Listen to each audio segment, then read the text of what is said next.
Break के पहले हम चर्चा, हाँ जी, सभी सेटल हो जाएं, बच्चे बैठ जाएं।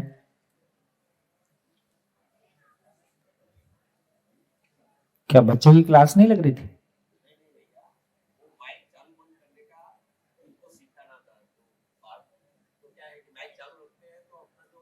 हाँ, दिक्कत आती। हाँ जी, तो देखिए, जो हमने शुरू किया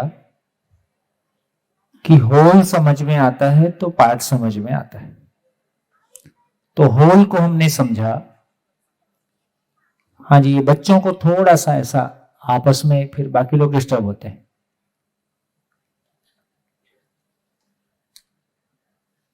हाँ जी भैया, ये जो आपने बताया कि खाली स्थान ऊर्जा स्वरूप है और इकाइयां वहीं से ऊर्जा ग्रहण करती हैं, इस विषय को थोड़ा फिर से समझना था। जी, देखिए, सभी इकाइयों को देख के ये तो हमको ध्यान में आ गया कि सभी इकाइयां क्रियाशील है। क्रियाशील है मतलब ऊर्जा उपलब्ध है तभी क्रियाशील है। और सृष्टि की सभी इकाइयां इस प्रकार क्रियाशील हैं कि वो आपस में उस संपूर्ण व्यवस्था के अर्थ में संबंध को पहचानती। इससे यह भी समझ में आ गया कि सभी इकाइयों की क्रियाशीलता का आधार कोई एक ही वास्तविकता है, तभी आपस में उस संबंध को पहचानती। तो क्या चीज है जो सभी इकाइयों को समान रूप से प्राप्त है, हमेशा प्राप्त है? खाली स्थान। तो यहां से ये तीसरी कोई चीज है नहीं। इकाई और खाली स्थान के अलावा तीसरी कोई चीज है नहीं। किसी एक इकाई से सारी इकाइयां ऊर्जित हैं, ऐसा हो नहीं सकता। तो एकमात्र संभावना यही बची कि ये खाली स्थान खाली नहीं है, ये खाली स्थान ऊर्जा स्वरूप है और सभी इकाइयों को हमेशा हमेशा के लिए समान रूप से प्राप्त है और सभी इकाइयां अपनी पात्रता अनुसार इस खाली स्थान में, जो कि ऊर्जा स्वरूप है, इस ऊर्जा से ऊर्जित है। और यह ऊर्जा अपने आप में पूर्ण है, क्योंकि इसमें कुछ जोड़ा नहीं जा सकता, कुछ घटाया नहीं जा सकता। इसमें कुछ जोड़ा नहीं जा सकता, घटाया नहीं जा सकता, इसका मतलब ये अपने आप में पूर्ण है। तो सभी इकाइयां पूर्ण में ऊर्जित हैं, इसलिए आचरण की निश्चितता के रूप में पूर्णता को व्यक्त करती है। जैसे इकाई के चारों तरफ खाली स्थान है कि इकाई के भीतर भी खाली स्थान है? इकाई के भीतर भी खाली स्थान है, क्योंकि इकाई तो मॉलिक्यूल से मिलकर बनी है और मॉलिक्यूल के बीच में डिस्टेंस होता है, जो हमने साइंस में 9th-10th की बुक्स में हम पढ़ते हैं, इंटरमॉलिक्यूलर डिस्टेंस। तो मॉलिक्यूल के बीच में डिस्टेंस होता है। परमाणु के अंदर फुटबॉल का मैदान होता है ना? एक परमाणु के अंदर जितने पार्टिकल हैं और जितना बड़ा परमाणु का साइज है, दोनों के रेशियो को देखा जाए, बात ध्यान में आई? एक परमाणु के अंदर जितने पार्टिकल हैं और जितना बड़ा कुल परमाणु का साइज है, वो इतना है कि यदि इस धरती को दबाने का कोई मैकेनिज्म होगा, इस धरती के अंदर इतना पोलापन है कि मात्र एक फुटबॉल के साइज का ठोस माल मौजूद है, बाकी सारा खाली स्थान है। तो इससे यह ध्यान में आया कि सृष्टि की सभी इकाइयों के चारों तरफ भी खाली स्थान है, उसके मॉलिक्यूल के बीच में भी खाली स्थान है, परमाणु के अंदर पार्टिकल में भी खाली स्थान है और परमाणु का छोटे से छोटा पार्टिकल भी क्रियाशील है कि चुपचाप पड़ा हुआ है? क्रियाशील है। इसका मतलब परमाणु को कितने से छोटा भी तोड़ा जाए, वो छोटे से छोटा पार्ट भी क्रियाशील है। इसका मतलब वो भी ऊर्जा संपन्न है, उसमें से भी ऊर्जा आर पार है। तो ये खाली स्थान खाली नहीं है, ये खाली स्थान हमारे शरीर के आर पार है, ये इस चेयर के आर पार है, ये इस धरती के आर पार है, सभी सृष्टि की सभी इकाइयों के आर पार है और सृष्टि की सभी इकाइयां अपनी पात्रता अनुसार उस मूल ऊर्जा में ऊर्जित हैं और अपनी पूर्णता को व्यक्त करती हैं। फिर से कहा, पदार्थ संसार उसको पाकर, जड़ संसार उसको पाकर क्रियाशीलता के रूप में व्यक्त होता है। प्राण संसार उसको पाकर स्पंदनशीलता के रूप में व्यक्त होता है। पेड़ पौधे उसको पाकर कोशिकाओं में सांस लेने की घटना होती है। पशु पक्षी उसको पाकर जीने की आशा के रूप में जीते हैं।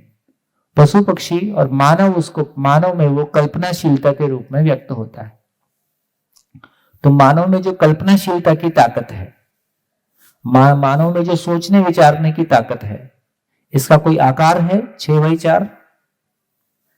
तो इसका कोई आकार नहीं है, आयतन नहीं है। कल्पना सोचने समझने की ताकत में कोई मास है? इसमें कोई मास नहीं है। इससे ये समझ में आता है जैसे खाली स्थान में का कोई आकार है, कोई मास है, तो खाली स्थान का कोई आकार नहीं है, कोई मास नहीं है ना। तो यहां से समझ में आया कि बेसिकली मूल ऊर्जा जीवन से, जीवन के सहअस्तित्व में कल्पनाशीलता के रूप में व्यक्त होती है। तो अब अपने को कल्पनाशीलता मतलब विचार की ताकत। विचार की ताकत चीज क्या है? जैसे पेन क्या है? प्लास्टिक है।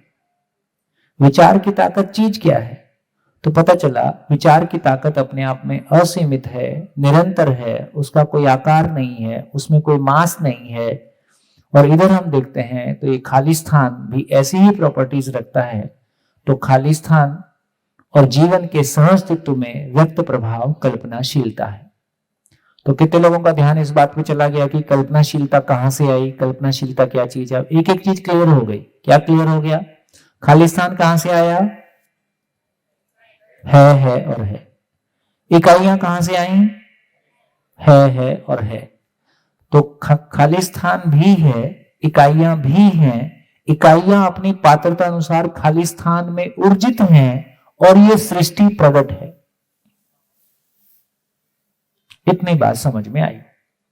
इतनी बात को थोड़ा सा और ठीक से समझने के लिए हम थोड़ा सा और काम करते हैं। चलिए अब बड़ी पिक्चर देखते हैं, बड़ी समरी देखते हैं। इतनी सारी चर्चा में क्या निकला? तो देखिए, पेन मेरे को और देना, तीनों पेन एक सेट और दे दीजिए। यदि पूरी सृष्टि को देखें, अब पूरा अस्तित्व की समरी करते हैं कि पूरे अस्तित्व में क्या समझ में आया। तो पूरे अस्तित्व में देखेंगे तो एक बात समझ में आई कि 3 वास्तविकताएं हैं।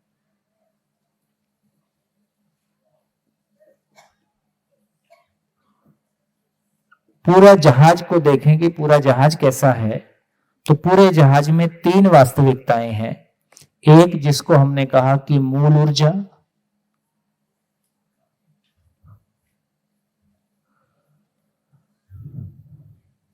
दूसरा मूल ऊर्जा में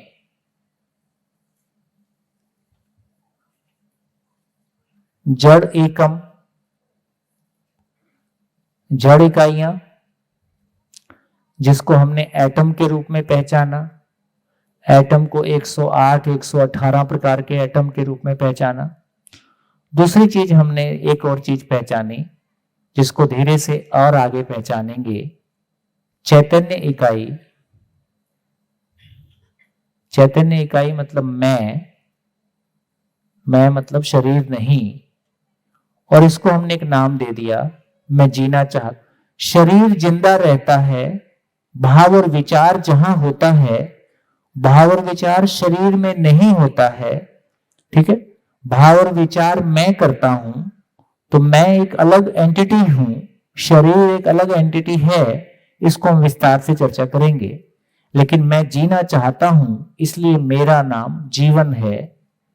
और ये एक ही प्रकार की चीज है। एटम में 108 प्रकार के, 118 प्रकार की बात करते हैं। एल्यूमिनियम है, लोहा है, जिंक है, कॉपर है, मैग्नीज है, ऐसी बहुत सारी बातें करते हैं।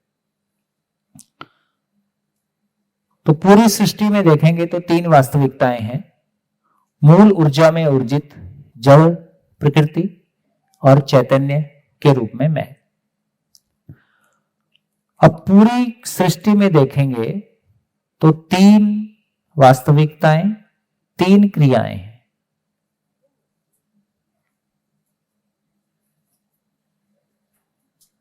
तीन क्रिया में एक क्रिया जिसको हम कह रहे हैं भौतिक क्रिया,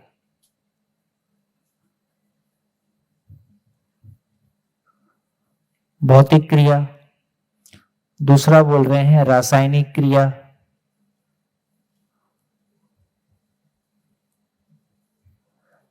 तीसरा बोल रहे हैं जीवन क्रिया, सुखी दुखी होना, सोचना विचारना। 3 क्रिया। पूरे अस्तित्व में देखें तो 4 अवस्थाएं, 4 अवस्थाओं में एक जिसको हम बोलते हैं पदार्थ अवस्था,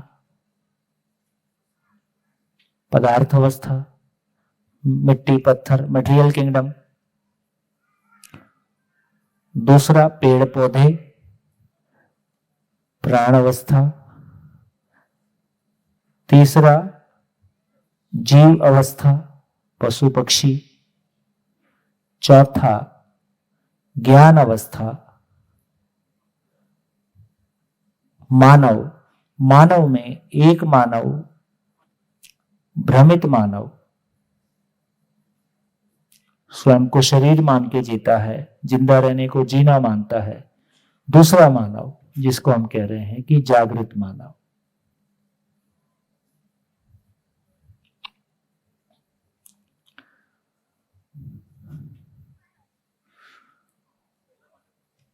जागृत मानव, भ्रमित मानव, जागृत मानव।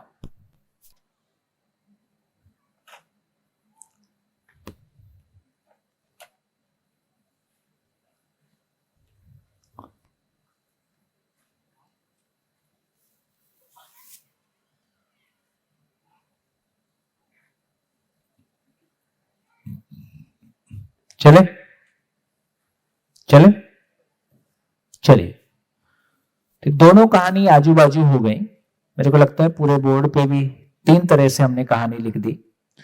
देखो, एक कहानी ये बहुत क्लियर हो गई। क्या समझ में आ गया कि पूरा अस्तित्व जो कुछ भी दिखाई देता है वो क्या चीज है? खाली स्थान को हमने मूल ऊर्जा के रूप में पहचाना।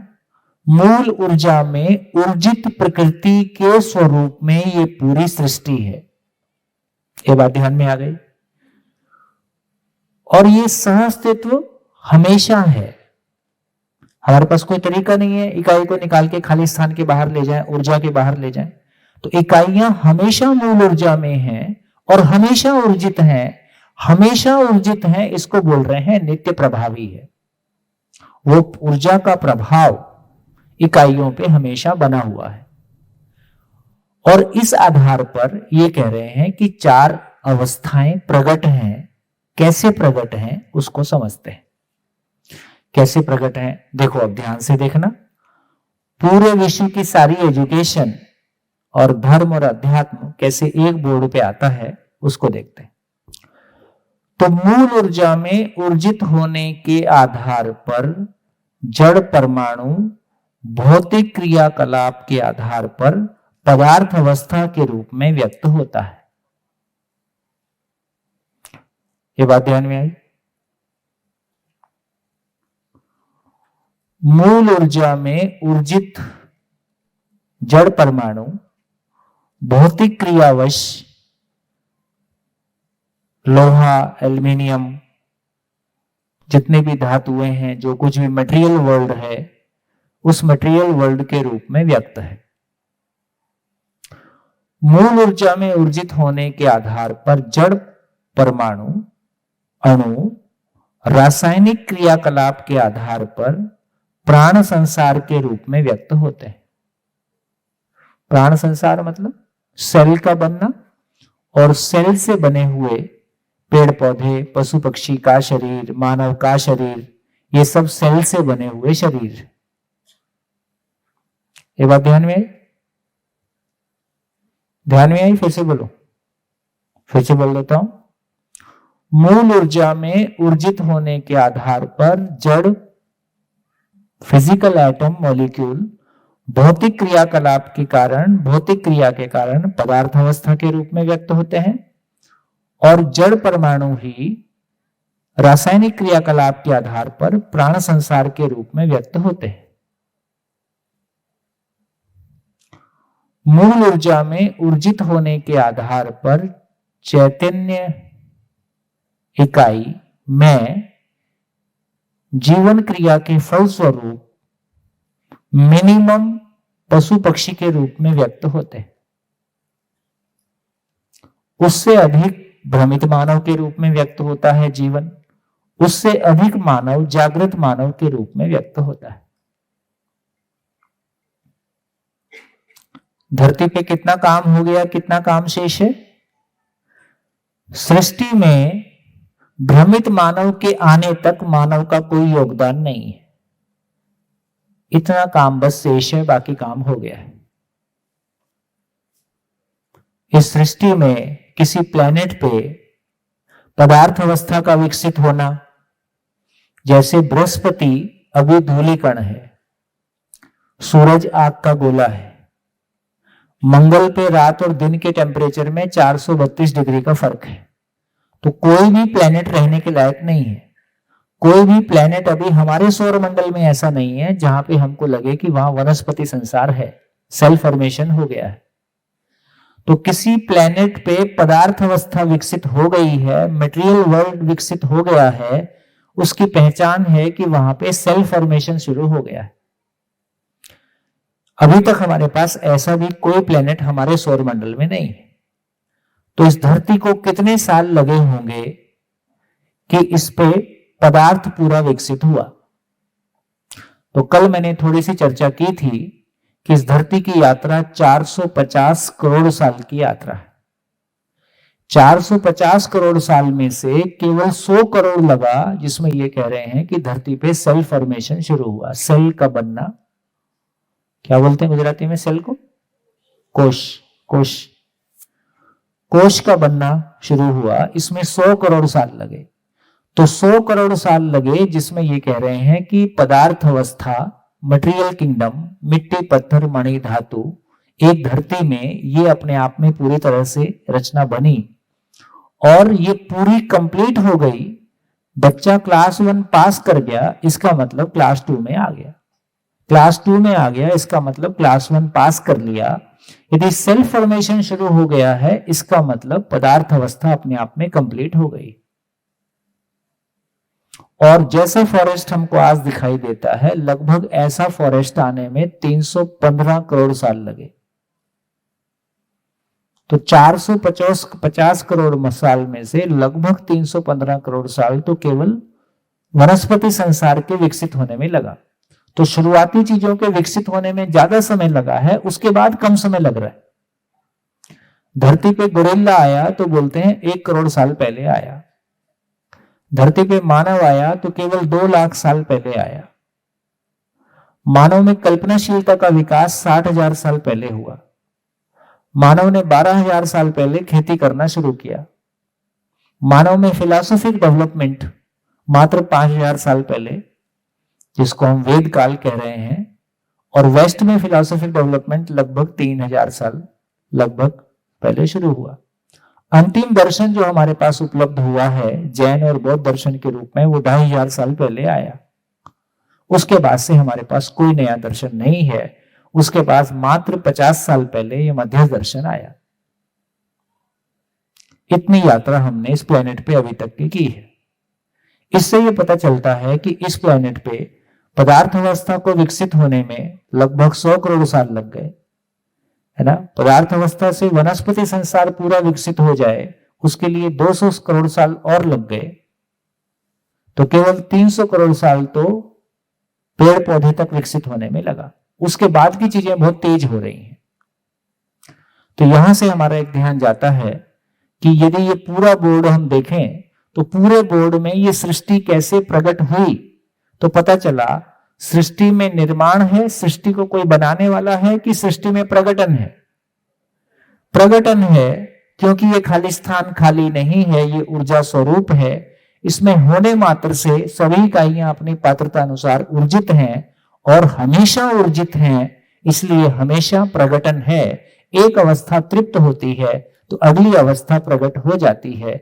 इसी प्रकार इसी तृप्ति के क्रम में इस पर पदार्थ अवस्था का विकसित होना, इतने सारे बीजों का विकसित होना, इतने सारे वनस्पति संसार का विकसित होना, इतने सारे पशु पक्षियों का विकसित होना और उसी तृप्ति के अगले पड़ाव में मानव का इस धरती पे प्रकट होना। अब मानव का तृप्त होना का मतलब है मानव का ज्ञान की तलाश में। ज्ञान की तलाश कब शुरू हुई? मासिस में, जब उसने देख लिया कि जिंदा रहने का सामान जीने के काम नहीं आता है। इस निष्कर्ष के साथ अभी समाज में कितने लोग खड़े दिखाई देते हैं? ये संख्या बढ़ रही है कि नहीं बढ़ रही है? हमारे पिता की उम्र में 50 की एज में आदमी मकान बनाता था, अपनी कार लेने की सोचता नहीं था। कार तो शादी ब्याह में किराए पे आती थी। तो लगभग मात्र पिछले 50 साल के दौर में कार सबकी होने लगी, मकान सबका होने लगा। तो हम एक ऐसे दौर में आ गए जहां जिन चीजों को कल तक हमने गरीबी भोगी थी, आज उसकी अधिकता भोग रहे हैं। आज मैं ऐसे परिवारों को जानता हूं जिन्होंने अपने घरों में कारों की संख्या घटाना शुरू किया है कि ज्यादा कारें भी हेडेक हो गई। शुरू में शौकिया जो नई कार आई उठा के ले आए, बच्चा वहीं से फोन करता, पापा ये ले ली है। पूछता नहीं है, बताता है। अब ले ली तो ले आ। अब 3 गाड़ियां घर में, 4 गाड़ियां पहले से खड़ी हैं। एक वो स्पोर्ट्स कार ले ली, एक वो कहीं दूर आने जाने के लिए ले ली, एक कोई बड़ा मॉडल आ गया, एक सिटी में ट्रैफिक में घूमना है तो छोटी कार चाहिए। तो दिल्ली में एक घर में एक व्यक्ति के पीछे 3-3 कारें। और कोई भी दिमाग खराब होता है क्योंकि सबकी सर्विसिंग, सबका ड्राइवर, सबका किस्त, सबका ये, बोले यार झंझट खत्म करो। तो एक पीढ़ी में माँ बाप ने कार की कमी देखी, अगली पीढ़ी में बच्चों के आते तक कार की अधिकता से परेशान होकर कारें बेची। ये सब भी अब देखने में आ रहा है। और लगभग दिल्ली जैसे शहरों में अब ये नया दौर आ गया कि कार रखना ही नहीं, क्योंकि ये ओला उबर बहुत मतलब कंफर्टेबल रहता है। आपको जैसी कार चाहिए वैसी रोज एक नई कार किराए पे ले लो, और आपको ना ड्राइविंग का प्रॉब्लम, ना पार्किंग का प्रॉब्लम। दिल्ली में पार्किंग अपने आप में बड़ी समस्या है। तो धीरे धीरे बहुत सारे दौर जो पहले चले थे, तो आज लगभग 30 साल की उम्र में ऐसे बच्चे, 30, 35, 40 साल की उम्र में ऐसे बच्चे दिखाई देते हैं जिन्होंने इंडिया, फॉरेन, पैसा, जॉब सब देख लिया। वो कहता है व्हाट नेक्स्ट, और बताओ क्या है। ऐसा वर्ग दिखाई देता है जो कहता है कि मेरे को 9 से 5 काम नहीं करना है, मेरे को अपनी मर्जी से काम करना है। महीने में हफ्ते भर काम करता है, बाकी 3 हफ्ते अपनी जिंदगी तलाशता है या अपनी हॉबी पूरी करता है। ऐसे भी लोग मिलते हैं जो प्लान कर रहे हैं 40 तक कमाएंगे और 40 के बाद अपनी जिंदगी जिएंगे। जो करना चाहते हैं, जो सोचना चाहते हैं, उसको सोचेंगे, उसको करेंगे। और ये नया ट्रेंड आ ही रहा है कि वीक में 4 दिन का वीक होगा, 4 डेज वर्किंग वीक, 3 दिन उसमें ऑफ हो गया। ये भी लोग मानने लगे कि यदि आदमी का मेंटल लेवल हेल्दी होगा, है ना, तो वो ज्यादा क्रिएटिविटी के साथ में सोचेगा और ज्यादा काम की जरूरत भी नहीं है ना, तो 4 दिन काम करने से भी चलेगा। ऐसा भी अब होने लगा है। जनसंख्या की प्रॉब्लम जो हम कल तक सोच रहे थे, आज मैक्सिमम देश या आने वाले दिनों में बहुत सारे देश जनसंख्या की कमी से जूझ रहे हैं। यह भी एक समस्या सामने दिखाई दे रही है। तो बहुत सारी 30 साल पहले की परिस्थितियां और आज की परिस्थितियों में बहुत सारा फर्क हमको दिखाई देता है। तो यहां ये बात समझ में आई कि इतने कि मात्र 30-40 साल में जो भी साधनों का विकास हुआ, जो भी हमारे बीच में भौतिक साधन आए, उससे हम इस निष्कर्ष पे पहुंच पाए कि केवल भौतिक साधन होने से, भौतिक साधन को खराब नहीं बोल रहे हैं, उसकी आवश्यकता नहीं है ऐसा नहीं बोल रहे हैं, लेकिन केवल इतना जरूर बोल रहे हैं कि हमारा मकान भी ठीक हो, कपड़े भी ठीक हो, गाड़ी भी ठीक हो और मन भी ठीक हो, है ना। क्योंकि फाइनली गाड़ी और मकान को भोगने वाला तो मन है, और मन उदास है, निराश है, उसमें कोई डिप्रेशन है, उसमें कोई कन्फ्लिक्ट है, परिवार में कोई कन्फ्लिक्ट है, तो आपका मकान कितना भी अच्छा सही, वो भी खराब है, बाकी सारी चीजें भी बेकार है।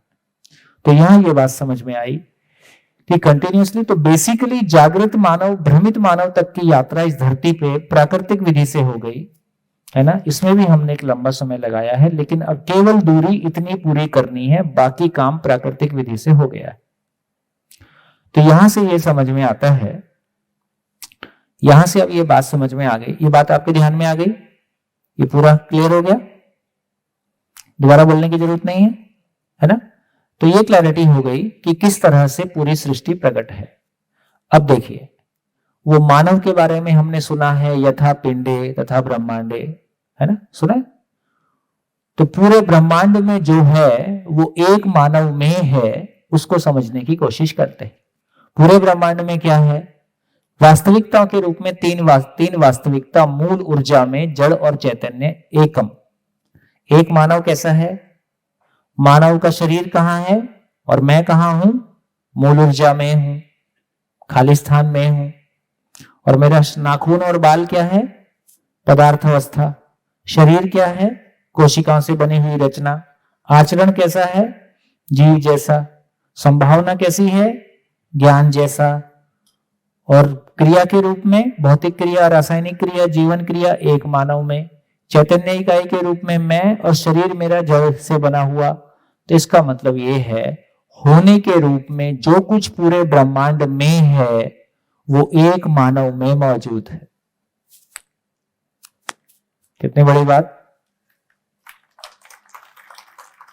और इतना ही नहीं, जो पूरा ब्रह्मांड का, पूरी सृष्टि का जो ज्ञान पक्ष है उसको एक मानव समझ के व्यक्त कर सकता है, इसलिए मानव का नाम व्यक्ति है।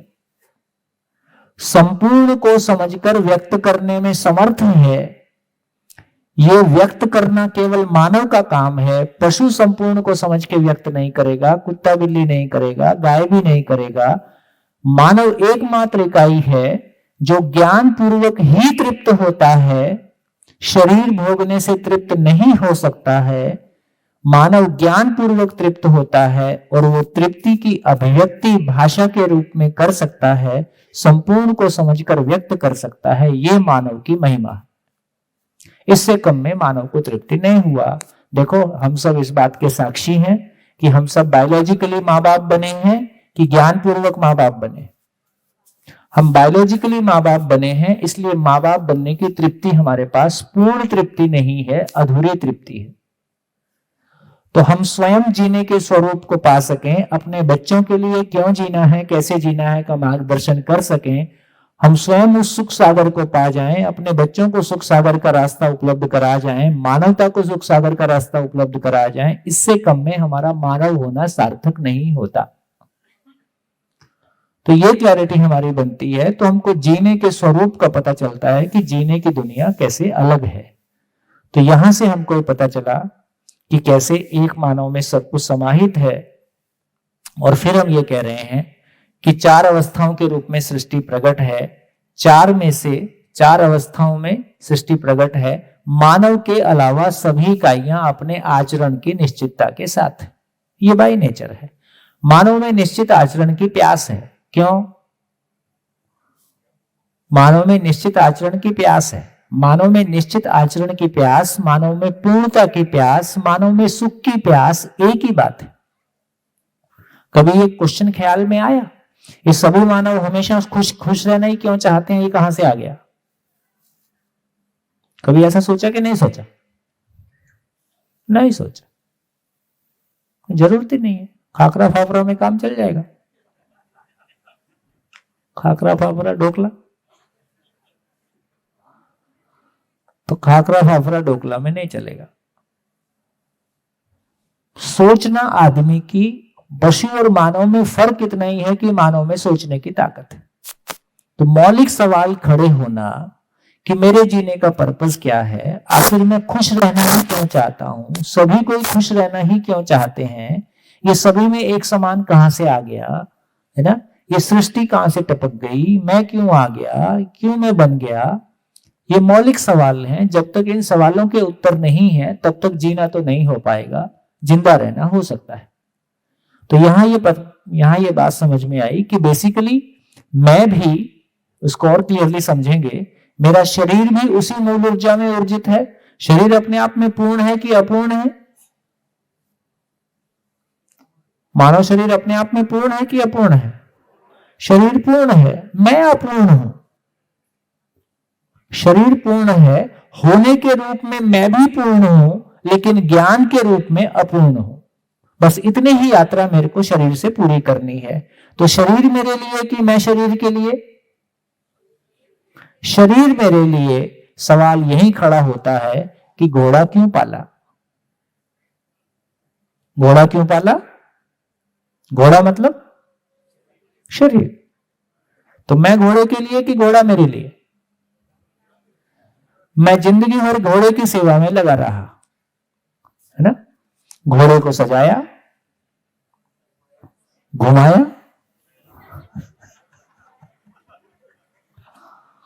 है ना?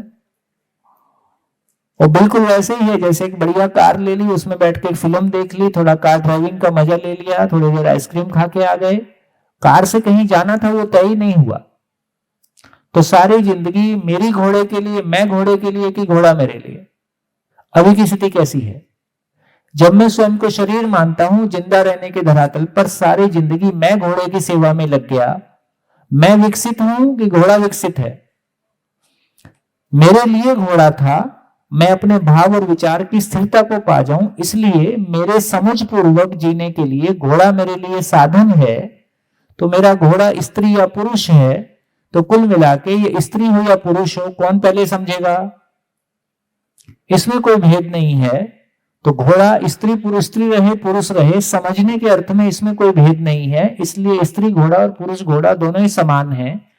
इस घोड़े से मेरे को अपने समझने का काम करना था, वो समझने का काम नहीं हुआ, बल्कि मैं इस घोड़े की सेवा में लगा रहा, इस घोड़े को सजा के अपना सम्मान ढूंढता रहा, है ना?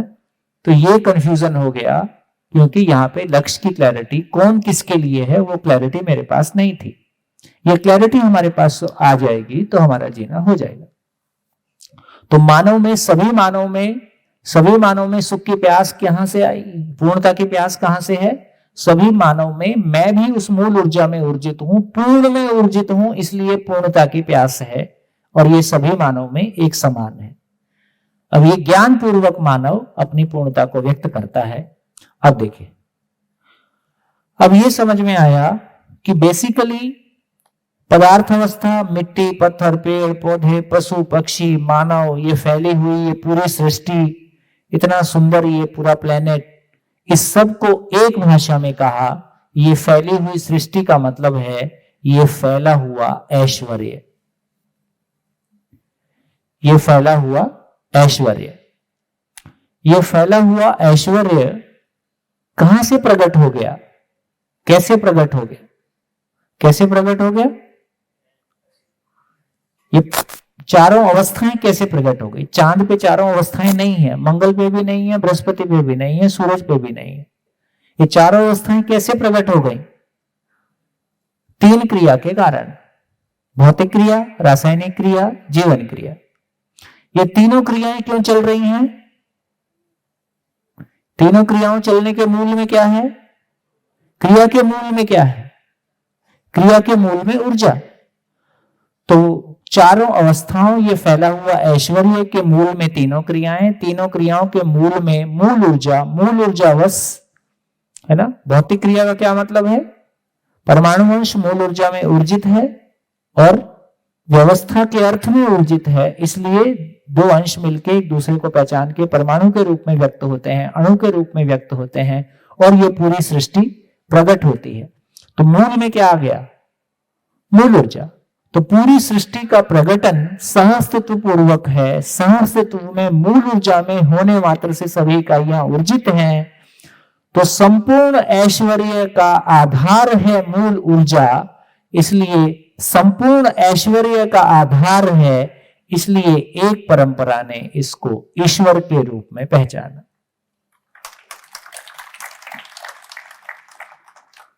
हो गया ईश्वर दर्शन, है ना? अब ईश्वर को खोजने के लिए हिमालय जाना है कि अपने घर में बाथरूम में भी है? बाथरूम में भी है, किचन में भी है, बेडरूम में भी है, घर के अंदर भी है, घर की दीवारों में भी है, घर के बाहर भी है। और ईश्वर से बाहर निकलने का कोई तरीका भी नहीं है। हम सभी हमेशा हमेशा के लिए, इस सृष्टि की सभी इकाइयां हमेशा हमेशा के लिए ईश्वर में है, ईश्वर में है। तो इससे यह पता चला ईश्वर हम सभी को प्राप्त है ही, और इससे बाहर निकलने की भी कोई गुंजाइश नहीं है। तो ईश्वर को प्राप्त करना है कि ईश्वर प्राप्त है ही? प्राप्त है ही, लेकिन अनुभूत नहीं होता है, वो मेरे रियलाइजेशन में नहीं आता है ना, क्योंकि मेरी पात्रता नहीं है। तो सारा मानवीय पुरुषार्थ क्या है? सारा मानवीय पुरुषार्थ इतना ही है कि जो है मैं ईश्वर में हूं ही, उसको मैं अनुभूत कर सकूं, एक्सपीरियंस कर सकूं, रियलाइज कर सकूं। इसके लिए अपनी पात्रता को बढ़ाना है। तो अपनी पात्रता को बढ़ाना ही मानव का एकमात्र पुरुषार्थ है कि एक दिन वो सूक्ष्मतम वास्तविकता को पहचान सके। तो मानव के समझने की जर्नी कैसी है? मानव के समझने की जर्नी ऐसी है कि मिनिमम वो स्थूल को पहचानता है। स्थूल मतलब शरीर। हम सभी स्थूल को पहचानते हैं, उसका प्रमाण है कि हम जिंदा हैं। हम सभी स्थूल को पहचानते हैं। स्थूल पहचान में आता है और हमारे पहचानने का, हमारे समझने का मामला और सूक्ष्म होता है। तो मैं सूक्ष्म को पहचानता हूं। सूक्ष्म का मतलब मैं। सूक्ष्म के बाद मैं और सूक्ष्म को पहचानता हूं, कारण। उसके बाद मैं और सूक्ष्म को पहचानता हूं, महाकारण।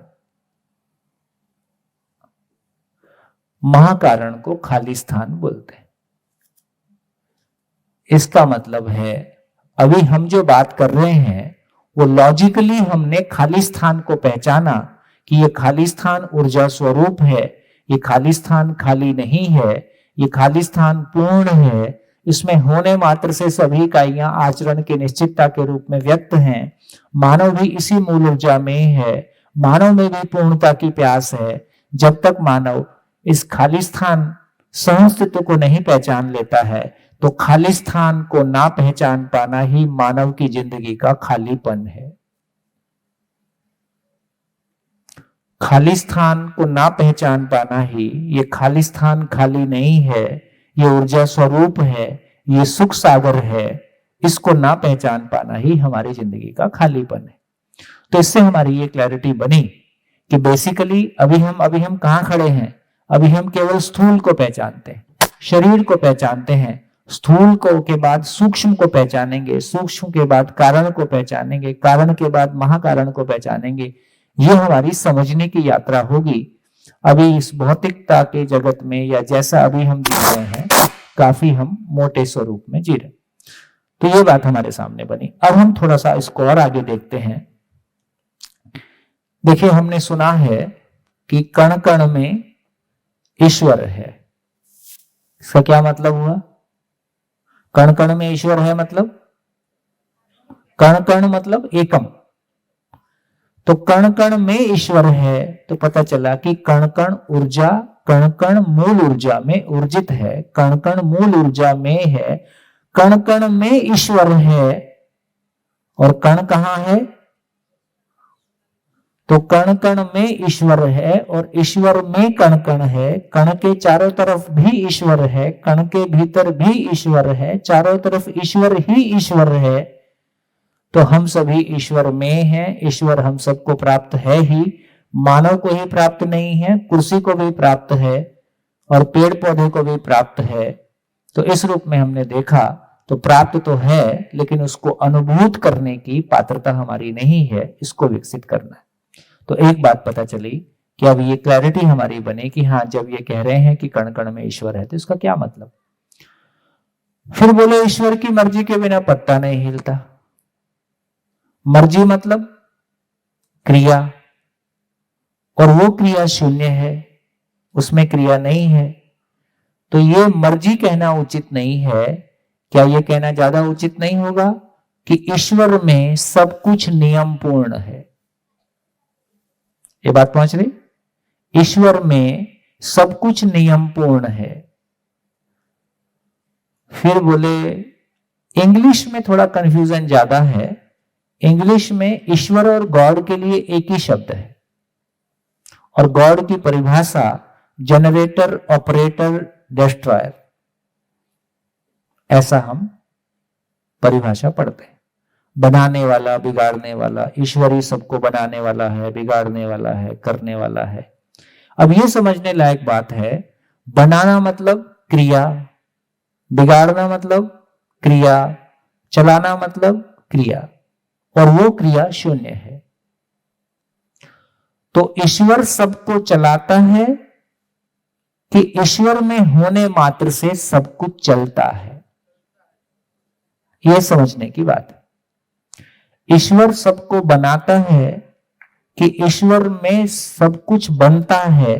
ईश्वर सबको चलाता है कि ईश्वर में होने मात्र से सब कुछ चलता है? ईश्वर सबको नियंत्रित करता है कि ईश्वर में होने मात्र से सब नियंत्रित रहता है? बात ध्यान में आ गई?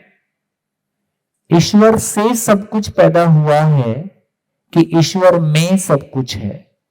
यह भी समझने की बात है। तो यहां हमारा जितना भी कंफ्यूजन था, देखो अब ये क्लैरिटी हो गई। यदि ईश्वर क्रिया शून्य है तो ना तो वो किसी से पैदा हो सकता, क्योंकि पैदा होना भी क्रिया है, और यदि ईश्वर क्रिया शून्य है तो ना उससे कुछ पैदा हो सकता, क्योंकि उसका पैदा भी होना भी क्रिया है, उससे पैदा होना भी क्रिया है। इसका मतलब है ना ईश्वर किसी से पैदा हुआ, ना ईश्वर से कोई पैदा हो सकता है, ना वो किसी से पैदा हुआ, ना उससे कोई पैदा हो सकता है, और ये कोई फैली हुई चीज है, इसके जैसी दूसरी कोई चीज नहीं है। इसी को एक परंपरा ने अल्लाह के रूप में पहचाना। ईश्वर अल्लाह तेरो नाम, सबको सन्मति दे भगवान। तो भगवान कौन हो गया?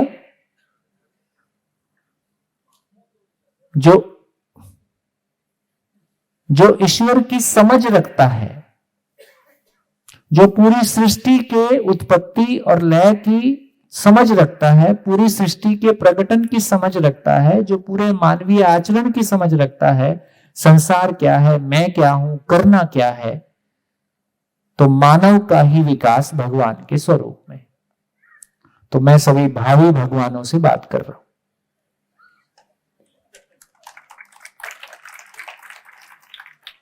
नर से नारायण बन जाएं, ऐसी तमाम कामनाएं, कल्पनाएं, चाहनाएं हमने की है। तो मानव का चरमोत्कर्ष, मानव का ही पूर्ण विकास, मानव का ही पूर्ण विकास भगवान के स्वरूप में है। तो भगवान का मतलब है संपूर्ण को समझकर प्रेममय हो जाना, और संपूर्ण को समझकर उसको व्यक्त कर पाना, और सभी समझ सकें ऐसा उपलब्ध करा पाना, और ये संसार बेहतर रहने की जगह हो जाए, सभी बड़े समझदार हों, तो हमारे परिवारों में आने वाले बच्चों के लिए ये सुखद जीवन शैली एक श्रेष्ठ मानव की पहचान हो सके, ताकि जिस अर्थ में ये घोड़ा पाला है उस अर्थ में इस घोड़े का सदुपयोग करते हुए हम अंतिम समय में अपना जीवन धन्य करके जाएं, कि हम अपना जीवन सार्थक कर पाए। बढ़िया। कहां पहुंच गए? कहां पहुंच गए? तो ईश्वर समझ में आ गया। फिर से बोलता हूं, ईश्वर ये खाली स्थान मेरे आपके बीच में, ये खाली स्थान धरती और सूरज के बीच में, और ये धरती कहां घूम रही है? इस खाली स्थान में ही घूम रही है। सूरज भी कहां घूम रहा है? इस खाली स्थान में ही घूम रहा है। हवा भी कहां है? ये खाली स्थान में ही है। तो खाली स्थान से रिक्त और मुक्त हर जगह खाली स्थान है ही। इकाई के चारों तरफ भी खाली स्थान है, इकाई के भीतर भी खाली स्थान है। तो खाली स्थान इतनी कोई सूक्ष्म, अति सूक्ष्म रियलिटी, जैसे हम रुई को पानी में डाल दें और एक लोहे की बॉल को पानी में डाल दें। लोहे की बॉल को पानी में डाला तो जहां बॉल है वहां पानी नहीं है, जहां पानी है वहां बॉल नहीं है। और जब बॉल पानी में ट्रेवल करता है तो जहां जहां बॉल जाता है वहां से पानी हट जाता है, क्योंकि बॉल अपने आप में ठोस है, पानी बॉल के अंदर नहीं जाता। लेकिन हम पानी में रुई डाल दें तो क्या होगा? रुई के चारों तरफ पानी, रुई के भीतर पानी, रुई से पानी आर पार। तो उसी तरह से ये मूल ऊर्जा ईश्वर हम जैसी सभी इकाइयों से, जड़ और चैतन्य सभी इकाइयों से आर पार है, ये क्रिया शून्य है, ये है और इकाई इसमें मूव करती है, इससे खाली स्थान को कोई फर्क नहीं पड़ता, क्योंकि खाली स्थान में फर्क पड़ने का मतलब क्रिया। खाली स्थान से कोई पैदा नहीं हो सकता, क्योंकि पैदा होना क्रिया। खाली स्थान किसी से पैदा नहीं हो सकता, क्योंकि पैदा होना क्रिया। इसलिए अजन्मा है, अनादि है ना। इसलिए कुछ नाम और दे सकते हैं। इसी को सत्य कहा, इसी को सत्य कहा, इसी को नित्य कहा। नित्य मतलब हमेशा है ना, क्योंकि ना उसका जन्म है, ना मृत्यु है, ना आना है, ना जाना है, ना लेना है, ना देना है। नित्य है, सत्य है। सत्य मतलब जो कभी नहीं बदलता है। क्रिया शून्य है, इसलिए कभी नहीं बदलता है। नित्य है, सत्य है, शुद्ध है। ये इंटरेस्टिंग है। शुद्ध का मतलब सुखप्रद है, सुखप्रद है। बुद्ध का मतलब बोधगम्य है, समझा जा सकता है। एक ऐसी वास्तविकता जिसको समझा जा सकता है, जो जिसका समझने का प्रमाण अपने आप में सुख के रूप में आता है, ऐसी कोई वास्तविकता है ना। तो इसको थोड़ा सा और देख लेते हैं।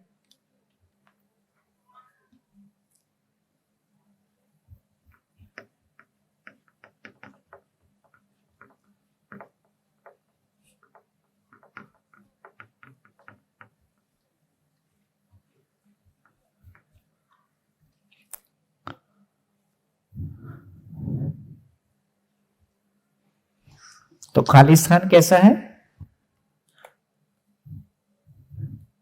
ये खाली नहीं है, ये मूल ऊर्जा है। इसी को ईश्वर कहा। कल चर्चा करेंगे, कल परसों में कभी। मैं इस शरीर को चलाता हूं, मैं शरीर नहीं हूं। मेरी एक फैकल्टी का नाम आत्मा है, इसको आगे चर्चा करेंगे।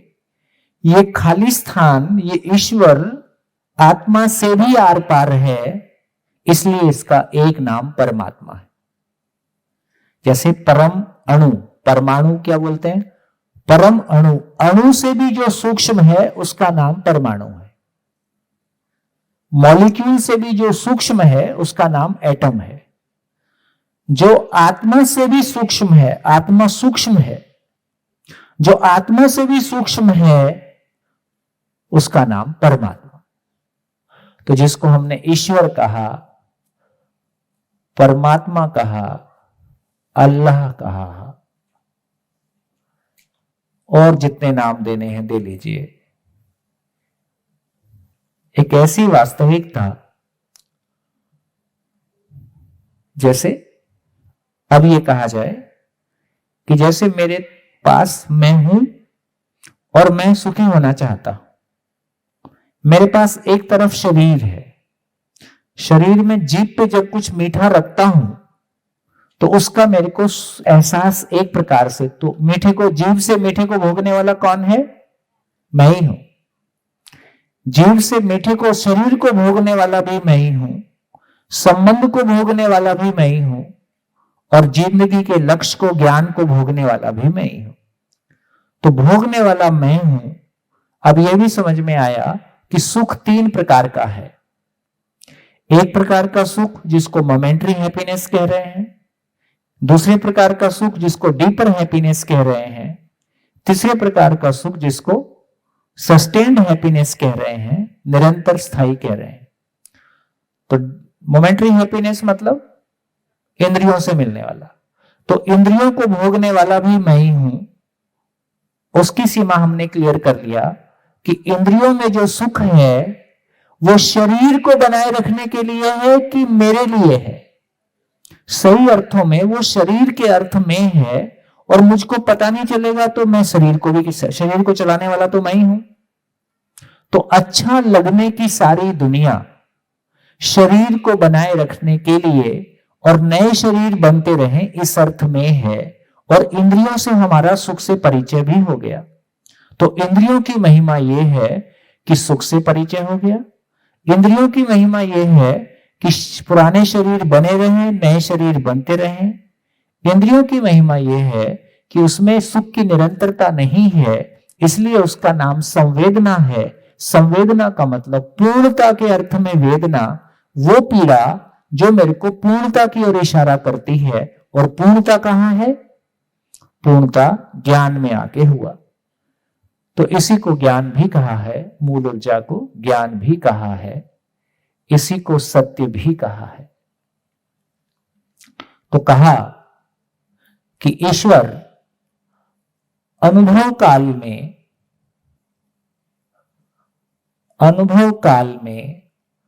आनंद के रूप में प्राप्त है।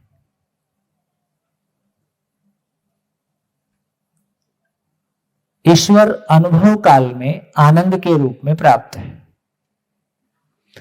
ईश्वर आचरण काल में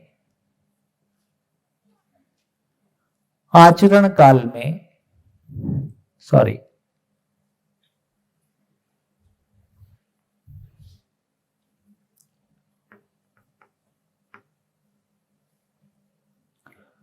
विचार काल में समाधान के रूप में, समझण के रूप में प्राप्त है। आचरण काल में न्याय के रूप में प्राप्त है। व्यवसाय काल में नियम के रूप में प्राप्त है।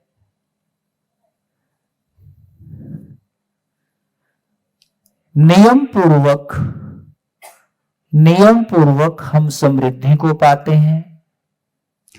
न्याय पूर्वक हम उभय तृप्ति को पाते हैं। न्याय पूर्वक जीते हैं तो समाधान पूर्वक हमारे भीतर सुख हमेशा बना रहता है, निरंतर सुख बना रहता है, और सुख सागर में हम गोते लगाए रहते हैं।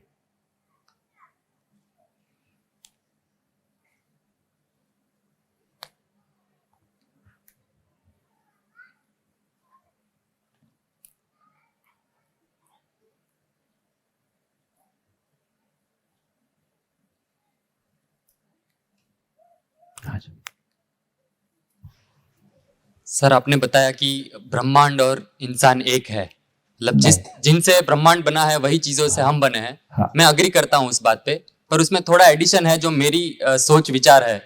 मैं ऐसा मानता हूं कि जिस ब्रह्मांड से हम बने हैं, हम एक इंसान एक ब्रह्मांड का स्वरूप है जो पैदा हुआ है खुद अपने आप को देखने के लिए। ब्रह्मांड हम इंसान बनकर खुद ब्रह्मांड को देखता है। तो जो भी समस्या या जो भी चीज हमको सामने मिलती है, उस चीज को हम ब्रह्मांड का ही स्वरूप यानी कि हमारा ही स्वरूप समझ के एक्सेप्ट कर ले तो क्या सुख क्या दुख। बढ़िया। तो ये सोच सही है या गलत? ठीक, बढ़िया। देखो, कहने के अनेक तरीके हो सकते हैं, और जब हम भावनात्मक और साहित्यिक भाषा में बोलते हैं उसका अपना एक अंदाज हो सकता है। तो सच्चाई जैसे जैसे हमको समझ में आएगी भाषाएं बनने लगती। कहां पहुंच गए? मानव के जीवन के जीने के ये 4 ही डायमेंशन है। या तो मानव विचार काल में तो हमेशा होता ही है, हम सो जाएं तो भी विचार चलता ही है, कभी पता चलता है कभी नहीं चलता है। हम किसी मानव के साथ जीते हैं तो व्यवहार कर ही रहे हैं, या फिर व्यवसाय करते हैं। तो व्यवसाय का मतलब है शरीर को जिंदा रखने के लिए जो कुछ भी करते हैं उसका नाम व्यवसाय है। हमारे खुश होने के लिए, मानव के साथ जीने के लिए जो कुछ भी कर रहे हैं उसका नाम व्यवहार है। और बाकी तो विचार है ही है, आचरण है ही है। तो अब ये समझ में आया कि यदि हम खेती करेंगे तो खेती के नियम को समझ के करेंगे कि बिना समझे करेंगे? समझ के करेंगे। और यदि उसमें नियम का विरोध करेंगे, इसी का नाम ग्लोबल वार्मिंग है। तो नियम पूर्वक जी के प्रकृति में संतुलन बना रहे और हम परिवार में समृद्धि को पा जाएं, यह नियम पूर्वक ही हो सकता है, इसके अलावा कोई तरीका नहीं है।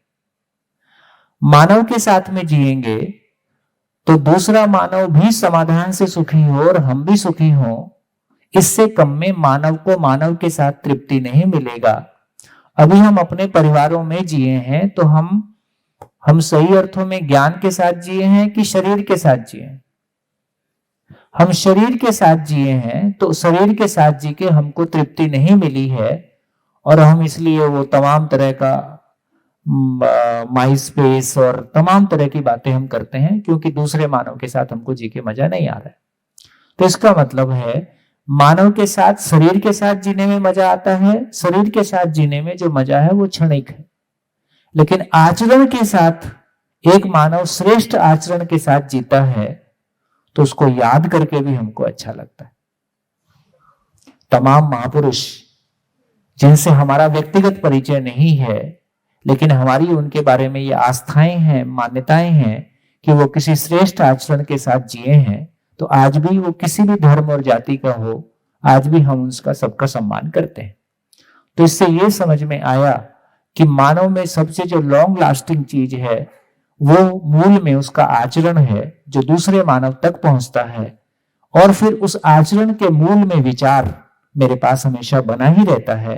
यदि मेरे विचार में समझण है, विचार में समझण का मतलब है ये अस्तित्व क्यों है, कैसा है, ये संसार क्या है, मैं क्या हूं, मैं क्यों हूं, कैसा हूं, और फाइनली करना क्या है, ये क्लैरिटी मेरे पास आ जाए तो मैं रहस्य से मुक्त होता हूं और ईश्वर की अनुभूति, सहस्तित्व अनुभूति अनुभव काल में आनंद के रूप में बनाई रहता है।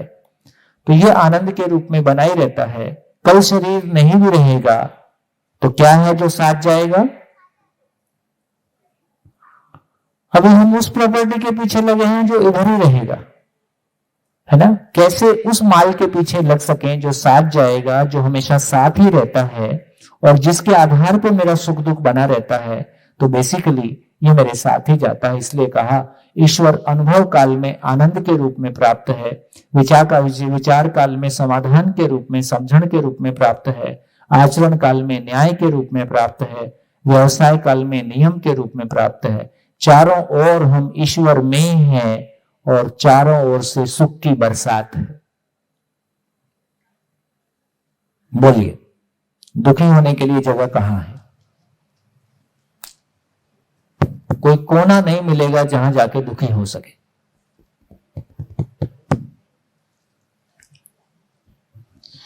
अस्तित्व की डिजाइन ऐसी है कि कोई दुख नाम की कोई चीज का अस्तित्व ही नहीं है। भाई अब आजू एक मेरे दिमाग में एक क्वेश्चन हुआ कि हमारी उत्पत्ति और हम कहाँ से आए और कहाँ पहुंचना है, वो लक्ष्य प्राप्ति का आपका पूरा विजन हमको बोर्ड में पता चला। लेकिन अभी भी दिमाग में एक चल रहा है क्वेश्चन कि जिन जिन महापुरुषों आए, हम कंपैरिजन नहीं कर रहे, लेकिन क्वेश्चन चल रहा है। तो उन्होंने बताया मूर्ति पूजा, तो ऐसा चलता है दिमाग में कि मूर्ति पूजा से हम वह लक्ष्य प्राप्ति हो सकती है। तो मूर्ति पूजा का कोई कॉन्सेप्ट मेरे दिमाग में चलता है, तो आप उसके लिए थोड़ा कुछ क्लियर करो। जब मैं की चर्चा करेंगे ना तो मैं में मनोवृत्ति चित्त बुद्धि की बात आएगी। तो मूर्ति पूजा मन के लेवल पे अपने मन को थोड़ा सही दिशा में लगाने का एक प्रयास है। वो बिल्कुल ऐसा है जैसे बच्चा प्राइमरी स्कूल में जाता है।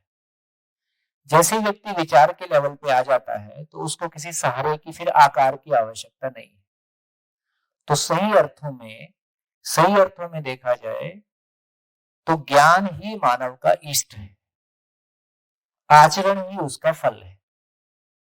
हम किसी भी मूर्ति को या महापुरुष को क्यों पूजा करते हैं? उसके शरीर के कारण कि उसके आचरण के कारण कि उसके ज्ञान के कारण? आचरण के कारण, इतनी सी बात है।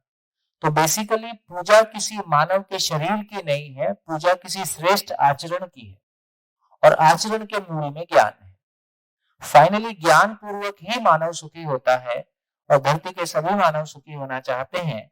बेसिकली ज्ञान की वो उस स्थिति को पाना चाहते हैं जहां वो भी अपने सुख सागर को पा जाए। इसका मतलब ये हुआ कि मूर्ति पूजा तो जब बेसिकली हम देख रहे हैं तो किसी एक व्यक्ति की पूजा, किसी एक व्यक्ति को मूर्ति देखने से हमको उसका आचरण याद आता है। इस अर्थ में वो किन्हीं लोगों के लिए सहायक हो सकती है, सबके लिए एक ही मूर्ति सहायक होगी ये भी संभव नहीं है, और विचार के लेवल पे जाते ही मूर्ति का औचित्य खत्म हो जाता है। ठीक है सर, इसमें आई थिंक जो हमने बात की कि मूर्ति पूजा करते हैं तो बेसिकली हम ध्यान करते हैं, समय मेरा विचार शुरू कि हम जब ध्यान करते हैं तो हमको बोला जाता है कि एक चीज पे कॉन्सेंट्रेट करो, वहां तक पहुंचे, फिर उसके बाद आगे जो खालिस्तान की बात करें तो बेसिकली अपनी मूर्ति पूजा वो हमें मूर्ति के ज्ञान में जाके फिर आगे उसमें जाके क्या करना है, तो अभी वो डायरेक्शन में बात आ रही है। सो उसको और अच्छे से पढ़िए तो बेसिकली अभी तक हमारे पास विचार जो है तंग करता है। देखो चित्त वृत्ति निरोध ही कहा गया। चित्त वृत्ति निरोध का क्या मतलब है कि ये जिंदा रहने का विचार, काम क्रोध लोभ मोह मद मात्सर्य से भरा हुआ विचार, ये किसी सत्य तक पहुंच नहीं पाएगा और ये सत्य को देखने में बाधा है। इसलिए फाइनली हमको मन वृत्ति चित्त को निरोध करना पड़ा, विचार शून्य होने की तरफ जाना पड़ा। ये अभी तक की तमाम सत्य की तलाश के रास्ते का सबका एक ही रास्ता है, समाधि हमारा अंतिम चरण है। तो बेसिकली हमने ये माना कि अभी मानव जब स्वयं को शरीर मान के जीता है तो उसके भीतर काम क्रोध लोभ मोह मद मात्सर्य रहेगा ही, और ऐसा भाव और विचार किसी सत्य को नहीं देख पाएगा। इसलिए क्या किया जाए इस विचार का, ये रुकता तो है नहीं, तो इसकी हत्या कर देने का नाम समाधि है। इसको खत्म कर देने का, इस विचार को ही खत्म कर दो, विचार शून्य। तो विचार शून्य होने की बार बार आवश्यकता इसलिए पड़ी क्योंकि ये विचार को हमको हैंडल करते नहीं बनता है। इस अनुसंधान के माध्यम से एक नई घटना घटी। क्या घटना घटी कि विचार को रोक पाना बहुत मुश्किल काम है, इसलिए समाधि अपने आप में बहुत एक अकाट्य पुरुषार्थ है या बहुत मुश्किल काम है, वो सबके लिए संभव भी नहीं। तो किसी विचार को रोकना एक बात है और किसी विचार को सही दिशा दे देना एक बात है। तो इस दर्शन के माध्यम से अस्तित्व में रियलिटी जैसा है, सच्चाई जैसा है, उसको देखा भी गया और शब्द से कहा भी जा पाया। यदि शब्द से उसको कह भी पाए तो विचार के ट्रांसफॉर्म होने की स्थिति बन गई। तो काम क्रोध लोभ मोह के विचार को मारने की बजाय उस विचार को ट्रांसफॉर्म कर लें तो वो विचार सत्य को देखने में बाधा पैदा नहीं करेगा, बल्कि वो विचार सत्य को देखने में सहायक हो जाएगा। बहुत कॉमन सेंस से देखें, यदि मानव में विचार की ताकत है, यदि मानव में कल्पनाशीलता की ताकत है, तो कल्पनाशीलता को चुप करने की आवश्यकता है कि कल्पनाशीलता का पेट भरने की आवश्यकता है। एक बच्चा जन्म से जिज्ञासु होता है, वो प्रश्न पूछता है, इसका मतलब है कि उसके प्रश्नों को सही ढंग से आंसर करने की आवश्यकता है। आंसर हमारे पास है नहीं क्योंकि हमारे पास जिंदा रहने के आंसर हैं। सत्य के बारे में हमने कहा कि वो निर्वचनीय होता है, अव्यक्त होता है, गूंगे का गुण होता है, उसको बताया नहीं जा सकता है। जब उसको बताया नहीं जा सकता है तो मुंह से बोलोगे क्या? कोई मिला के आंख बंद करो, साधना करो, और साधना का जो फल होता है वो स्वांत सुखाय होता है, वो व्यक्ति के लिए होता है, वो दूसरे को दिया नहीं जा सकता, दूसरे को भी वही साधना करके उस स्थिति तक पहुंचना होगा। तो यहां से एक स्थिति बनी जब हम ये कह रहे हैं कि हमको मन को टिकाने के लिए अलग अलग माध्यमों का सहारा लेना पड़ा। वो भक्ति मार्ग हो सकता है, वो कर्म योग हो सकता है, ये सब मन को टिकाने के अलग अलग माध्यम थे। अभी मन को किसी मूर्ति में टिकाएं, मन को किसी मोमबत्ती पे टिकाएं, मन को किसी और जगह टिकाएं की बजाय मन को सीधा सीधा ज्ञान में टिकाया जाए, क्योंकि वो एग्जिस्टेंशियली ज्ञान के लिए बना है। देखो यहाँ आप 8 घंटे 7 घंटे रोज बैठते, 8 घंटे, अभी बताओ तीसरा दिन है, जैसा मन आप लेके आए थे और जैसा मन अभी आपका है, कितने लोग ये कह सकते हैं कि आपको हल्कापन महसूस हो रहा है? ठीक है, आपने कोई अलग से कोई बहुत मेहनत नहीं की है, मेहनत तो सारी मैं ही करता हूं। आप तो बढ़िया 2 बार 3 बार नाश्ता भी करते हो, बढ़िया खाते भी हो, बढ़िया जाके बना के सोते हैं। उसके बावजूद भी बिना आपकी तरफ से कोई मेहनत किए आपका मन हल्का हो सकता है। यह इस बात की सूचना है कि सहज रूप से बिना किसी प्रयास के मन सच्चाई के साथ जुड़ता है, मन सच्चाई का प्यासा है, मन सच्चाई का प्यासा है और ये प्यास सदियों सदियों की है। जब भी मानव को कोई एक मूर्ति में सभी का मन लगेगा, मुश्किल है। कोई एक ध्यान में सबका मन लगेगा, मुश्किल है। कोई एक महापुरुष को दुनिया के सभी लोग स्वीकारेंगे, मुश्किल है। लेकिन ज्ञान को दुनिया के सभी लोग समान रूप से स्वीकारेंगे। जैसे दुनिया के सभी लोग फिजिक्स पढ़ते हैं, केमिस्ट्री पढ़ते हैं, क्योंकि वो प्रकृति की सच्चाई है। उसी प्रकार इस अस्तित्व और मानव की सच्चाई यदि हमारे पास शिक्षा के माध्यम से प्रकट होती है, दुनिया का हर बच्चा किसी क्लासरूम में बैठता है और वो उस सच्चाई को पा जाएगा, मानवीय आचरण को पा जाएगा। मानव जाति की हजारों हजार साल की अभिप्साएं, अपेक्षाएं क्लासरूम में पूरी हो सकती है, धर्म सफल हो सकता है, मानवता को पाया जा सकता है। ये एक सुखद संभावना घटी। जी भैया जी, हाँ जी, मैं आज आपको आपके माध्यम से ये हॉल को एक रिक्वेस्ट करना चाहता हूँ। मेरा क्वेश्चन नहीं है। आज का आपका जो लेक्चर है वो बहुत ही सटीक और बेसिक थिंग्स पे है। अगर इस बात को पूरी तरह और ठीक से समझ लिया जाए तभी हम आगे की यात्रा कर पाएंगे।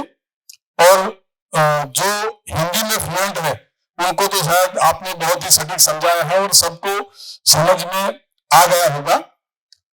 मेरा रिक्वेस्ट ये है कि दोपहर के लंच ब्रेक के टाइम को थोड़ा गुजराती माध्यम में लंच के ब्रेक में जो घूमते हैं उसको 2:30 बजे के बजाय 2:15 बजे थोड़ा शुरू करें और जैसिक भाई को थोड़ा ज्यादा टाइम मिले कि जो आज आपने बताया है वो गुजराती में सभी को ठीक से समझा सके तो अच्छा रहेगा। आपकी बात कितने लोग आपकी बात से सहमत हैं? देख लीजिए, दर्शक भाई देख लो, आपको कोई संकोच ना हो तो मैं आज 3:30 बजे आऊंगा। बहुत बहुत शुक्रिया। नहीं, वो ठीक है, वो ठीक है। देखिए, मैं तो आधा घंटा और शाम को भी एक्स्ट्रा ले लूंगा। इस बात को एक बार आप गुजराती में ठीक से सुन लें ताकि बहुत सारे हमारे भाई बहन और बहनें हैं, मैं देख रहा हूं, मैं जिनको एक बार इसको हिंदी में भी फिर से रिपीट करेंगे तो भी कोई दिक्कत नहीं है, लेकिन एक बार गुजराती में रिपीट कर लेंगे तो बहुत सारे भाई बहनों का कनेक्शन बन जाएगा।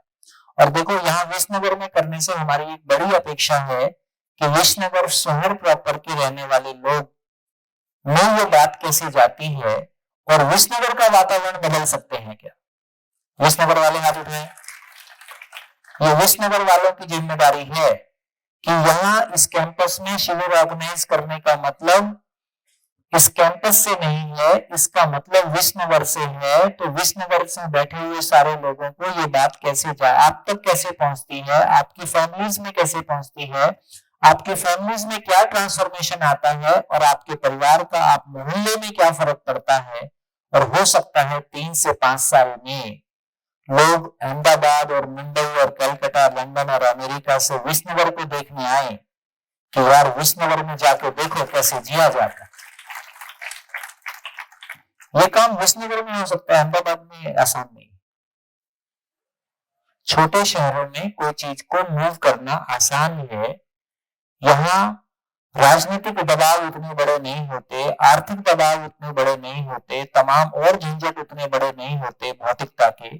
तो यहाँ छोटे शहर में पारिवारिकता ज्यादा है, लोगों के पास समय है, जीवन शैली थोड़ी इजी है, तो यहाँ कुछ बड़े परिवर्तनों को देखा जा सकता है, जिसको देख के बड़े शहर और देश के, विश्व के बड़े देशों को वो भरोसा हो सके कि कुछ बढ़िया चीज, बढ़िया काम हो सकता है ना।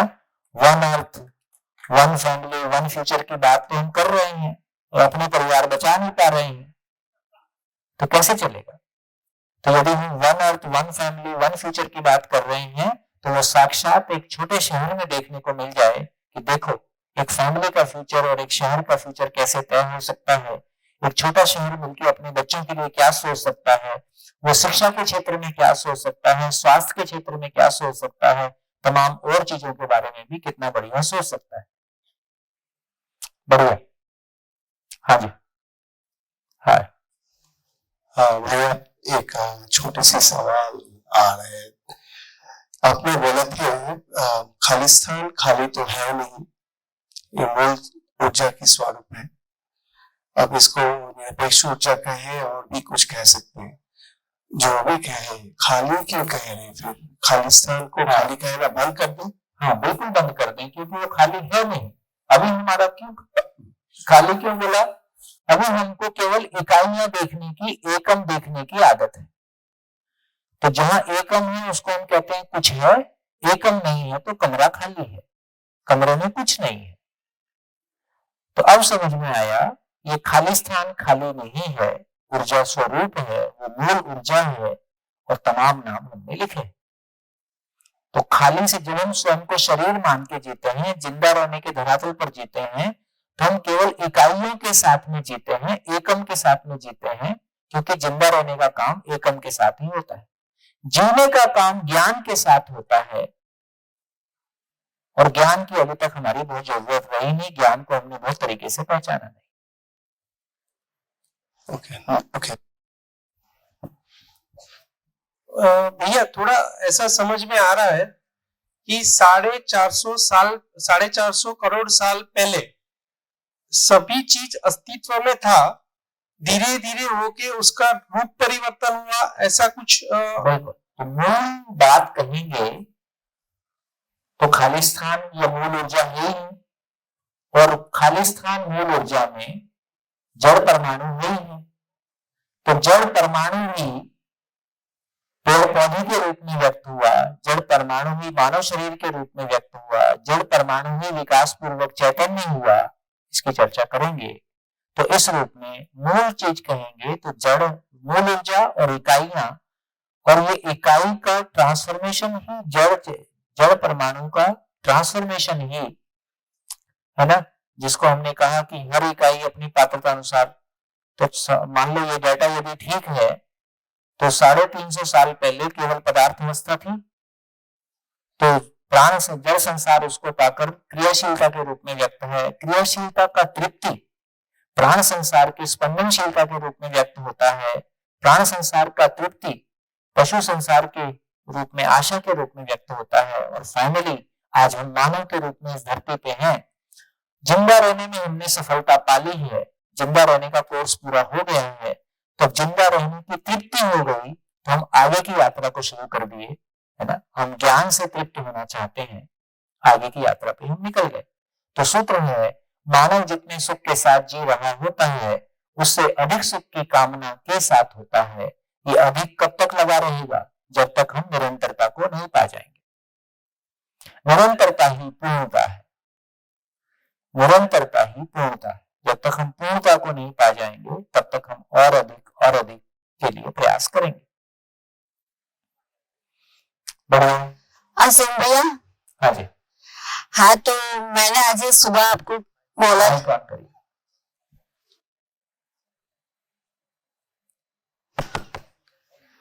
हेलो। अच्छा, तो आज ही सुबह मैंने आते ही बोला था ना कि आज हमें ध्यान लगा के सुनना है, तो सही में आपने पूरा विश्व रूप दर्शन हमें दिखा दिया इस बोर्ड में। उसी को सृष्टि दर्शन बोलते हैं। हाँ, और इसमें और एक बात बहुत जबरदस्त की, ये हम ईश्वर के घर में है ही, मतलब ईश्वर के घर में हम है ही, और उसमें प्रेम से रहना है, और हमारी पात्रता बढ़ाकर हमें कैसे रहना है, कैसे जीना है, ये आपने हमें सिखा दिया। इसलिए हम कैसे पात्र, अभी समझ तो नहीं है इतनी हमारे में, अभी सूचना मिली। हाँ, सूचना मिली है, पर हम समझना चाहेंगे। और अधिक से अधिक कैसे हम प्रेम से रहे, इस घर में हमारे कैसे योग्य बने, ये हमें और भी सीखना है आपसे। Thank you sir. इस बात को हम यूं भी समझ सकते हैं कि ऊर्जा एक रूप से दूसरे रूप में परिवर्तित हो रही है, क्योंकि हम कह रहे हैं कि इकाइयां पहले से वहां पर मौजूद थी, नई इकाइयां नहीं बनी, तो कैसे इसको बात को समझे? हाँ, तो इसका मतलब ये, इसका सूत्र है अस्तित्व ना घटता है ना बढ़ता है ना। तो ये समझ में आ गया कि व्यापक कहीं से आया नहीं, मूल ऊर्जा है और है, क्योंकि क्रिया शून्य है। तीसरी कोई चीज है नहीं, तो इकाइयां ना तो मूल ऊर्जा से पैदा हुई और कोई चीज पैदा करने के लिए है नहीं। तो इतना ही समझ में आया कि अस्तित्व में जो कुछ भी मास है वो ना घटता है ना बढ़ता है। केवल इतना ही हो सकता है कि आज इस धरती पे 4 अवस्थाएं हैं, इस पे एटॉमिक वेपन यूज कर दो तो ये आग का गोला बन के फाइनली ये सूरज बन गया। और सूरज ठंडा होते होते दोबारा पदार्थ अवस्था विकसित होगा, दोबारा उस पे पेड़ पौधे विकसित होंगे, पशु पक्षी विकसित होंगे, किसी पशु से मानव का जन्म होगा, फिर मानव अपने आप को शरीर मान के जिएगा, फिर विज्ञान का विकास होगा, फिर और कुछ विध्वंस करेगा, इस बीच में सद्बुद्धि आएगी, ज्ञान से सुखी होने के लिए कोई अनुसंधान होगा, फाइनली ज्ञान को प्रमाणित करेगा। यहाँ मूल ऊर्जा को निश्चित मान के चल रहे हैं। मूल ऊर्जा निश्चित क्या, मूल ऊर्जा को तो बारे में समझ में आ गया कि पूरा मूल ऊर्जा कहां तक है, असीम है। मूल ऊर्जा अखंड है, अप्रभावित है और है। और पूरी की पूरी सृष्टि, सभी इकाइयां मूल ऊर्जा में है।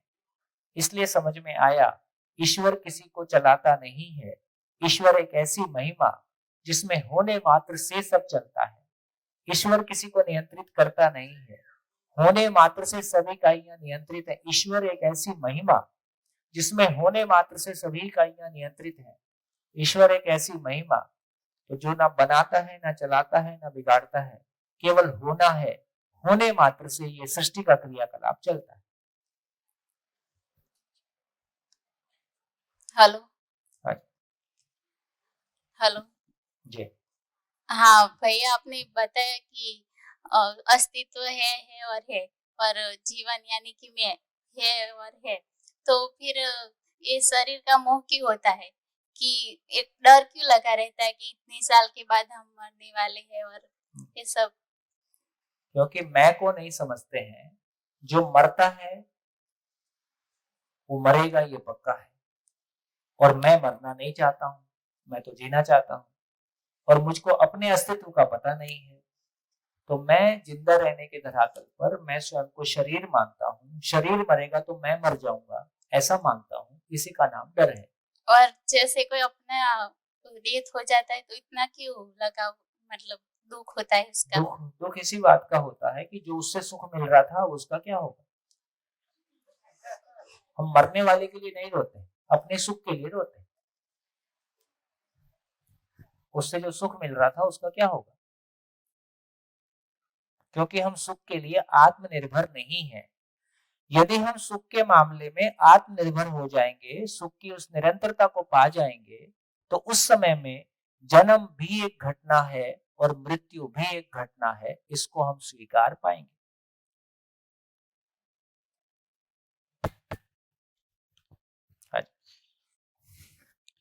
भैया, ये इस जन्म में लक्ष्य प्राप्ति के लिए हम प्रयत्न कर रहे हैं, लेकिन लक्ष्य प्राप्ति के बीच में ही समय के साथ हमारा मृत्यु होता है। तो दूसरे जन्म में हम जब जन्म लेते हैं तो उसके टाइम पे फिर से जीरो से स्टार्ट करना पड़ेगा कि क्या होगा? उसको समझ लेते हैं। देखिए, जिस चेतना के साथ एक मानव शरीर छोड़ता है, उसी चेतना के साथ वो पुनः शुरू करता है। एक तो ये बात, लेकिन ये बात भी ठीक है कि शरीर छोड़ते समय 2 भाग में समीक्षा होती है। एक तो शरीर को लेके, यदि जिस शरीर को आप चला रहे हैं वही शरीर आपको स्वीकार है, आप मेल शरीर चला रहे हो, आपको मेल शरीर ही स्वीकार है, तो फिर मेल शरीर की स्वीकृति आपकी हो गई। तो शरीर छोड़ते समय, इस शरीर को छोड़ते समय जो आपकी स्वीकृतियां हैं वही अगले शरीर के लिए आधार बन गई। तो इस शरीर को छोड़ते समय यदि किसी प्रतिक्रियावश, किसी भयवश, अभाववश आपको पशु शरीर की स्वीकृति हो गई तो पशु शरीर भी उपलब्ध है, लेकिन अल्टीमेटली चॉइस आपकी है, मनस्थिति आपकी है, उसके आधार पे ही निर्णय होगा। शरीर छोड़ते समय यदि आपको ये स्वीकार हो गया अपने में कि आचरण कोई महत्वपूर्ण चीज है, ज्ञान कोई महत्वपूर्ण चीज है मानव के जीने के अर्थ में, तो ज्ञान के लिए प्रवृत्ति, यदि कोई चीज समझ में आ गई, गहरे समझ में आ गई, तो गहरे समझ में बना ही रहेगा आगे हमारे। इसी आधार पे हम एक ही परिवार में संतानों में अंतर भी देखते हैं। एक का बहुत ज्यादा भौतिक चीजों के प्रति लगाव है, एक का भौतिक चीजों के प्रति बिल्कुल लगाव नहीं। ऐसे दो बच्चे एक ही माँ बाप के एक ही घर में जन्म लेते हैं। इसका मतलब वही टीचर, वही माँ बाप, वही मोहल्ला, वही स्कूल, लेकिन इतना सोच में अंतर कैसे आता है? तो ये सब पीछे से हम, तो अचानक कुछ नहीं हो रहा है। जो भी व्यक्ति जिस भी क्षेत्र में कोई आउटस्टैंडिंग परफॉर्मेंस दे रहे हैं, कोई बड़ी निष्ठा के साथ में जी रहे हैं, ये निष्ठा एक दिन में नहीं बनी, ना ज्ञान के लिए निष्ठा एक दिन में बनी। धीरे धीरे हम एक एक शरीर यात्रा करते हुए उस यात्रा में गति करते हैं। माइक हेलो सर जी।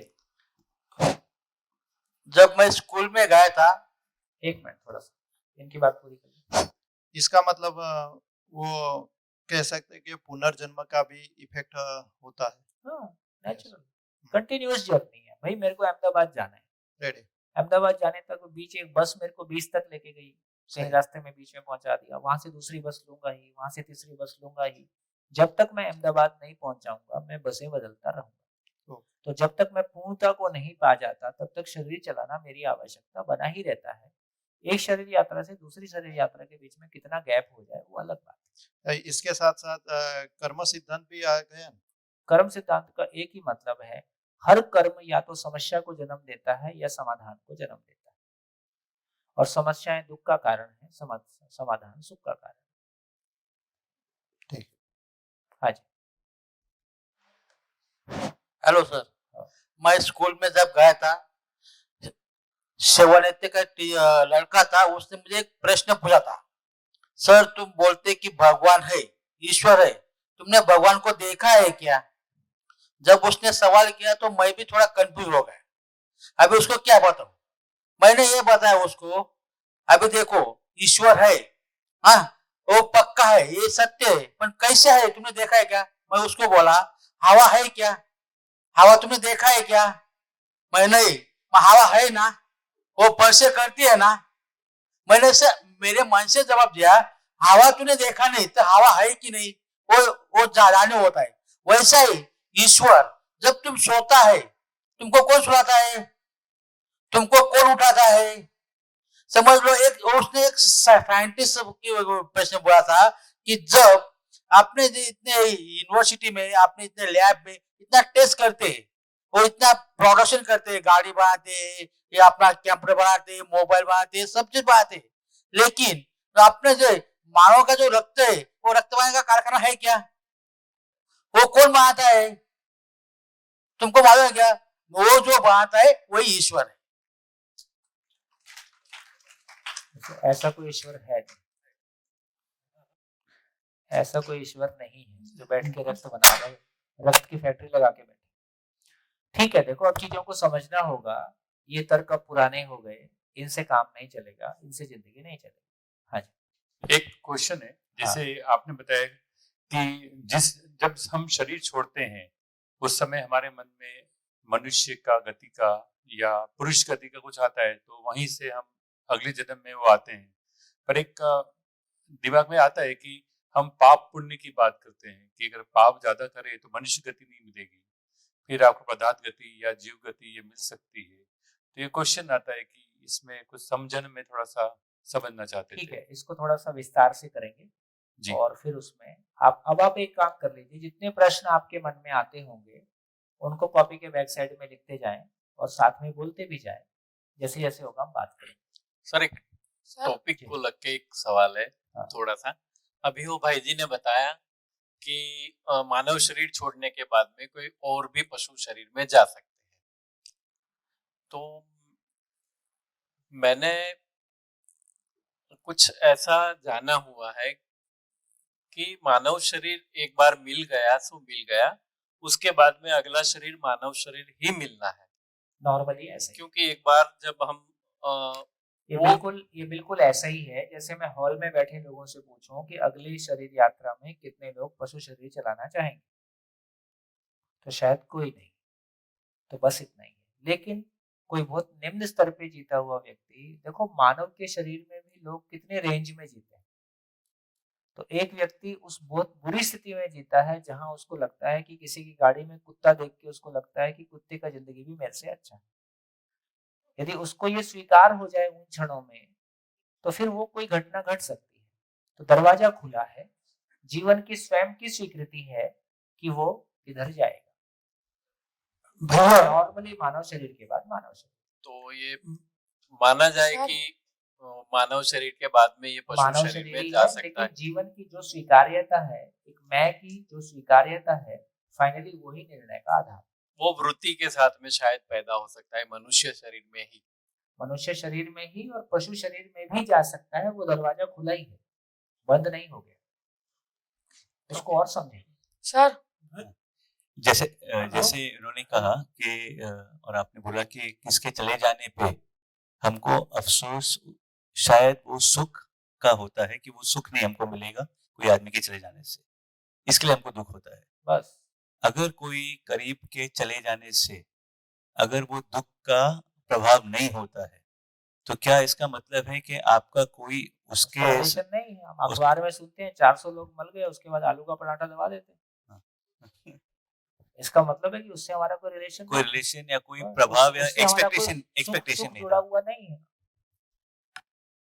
भैया ये मेरा एक प्रश्न ये है कि अपने हिंदू धर्म में मैक्सिमम लोगों के नाम भगवान से रखे जाते हैं, जैसे सोम भैया, दशरथ भैया, मेरा भी नाम भगवानों से ही है, विशाल जी, मतलब मैक्सिमम नाम हमारे नामकरण जो होता है हिंदू उसमें मैक्सिमम भगवानों को लेके ही रखते। तो इसके पीछे क्या रहस्य है? और इस रहस्य के पीछे भी कुछ कारण होगा, क्योंकि बिना कारण के कोई चीज नहीं होती। जहां पहुंचना चाहते हैं उसको बार बार याद दिलाते रहें, इतना। ठीक, थैंक यू। हेलो जी हाँ बेटा। सर मुझे एक डाउट है कि ये सब लोग कहते हैं कि इस जन्म में अच्छे कर्म नहीं किए तो अगले जन्म में मनुष्य का अवतार नहीं मिलेगा, तो ये क्या सच है? नहीं, मनुष्य का मिलके भी दुखी रहे तो क्या करोगे? तो मामला ये नहीं है, मामला ये है कि कैसे मैं खुश रहूं, उसके लिए क्या करूं। तो तुम चिंता किसी की मत सुनो, तुम समझने का काम करो, बाकी सब गारंटी मेरी। आज हो गया सर? हाँ। एक मिनट। हाँ। ये जानना था कि क्या मनुष्य या हम ये शरीर छोड़ने के बाद मैं अपनी इच्छा से और शरीर धारण करता हूँ या ये कैसे चलता है? अपनी ही मनस्थिति के अनुसार आगे देखो। आज देखो एक काम कर लो, ये शरीर छोड़ने का प्रसंग शुरू होता है ना, तो इसमें बहुत सारा फिर कौतूहल जुड़ जाता है। तो शरीर छोड़ने के बाद के जितने क्वेश्चन आपके मन में आते हैं उनको सशरीर अप्लाई कर दो, जो आंसर मिलेगा वो ही शरीर के बाद भी होता है। जैसे आज की डेट में आप क्या करते हो? आप वही करते हो जो आपकी मनस्थिति है, और आपकी मनस्थिति के अनुसार ही आप किसी से प्रभावित होते हो, किसी को प्रभावित करते हो। तो इसका मतलब इतना ही काम है। आज भी करने वाला कौन है? शरीर करता है कि मैं करता हूं? तो धीरे से इस बात को हम समझेंगे कि शरीर करता है कि मैं करता हूं।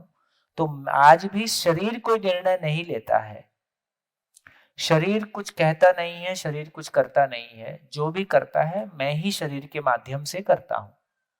तो धीरे से हमारी ये क्लैरिटी बनती है कि आज भी मैं ही निर्णय ले रहा हूं। जैसे मैं आज लेता हूं वैसे ही मैं कल भी लेता हूं। आज भी मेरे निर्णय लेने में कोई लोग मेरे लिए सहायक हो सकते हैं, कल भी कोई लोग मेरे लिए निर्णय लेने में सहयोगी हो सकते हैं। बस इतना ही काम।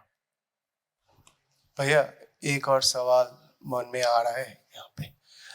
अब अभी जो बात हो रहा था आपसे, क्या मतलब स्पेस करके जो बात नहीं है, मतलब ये जो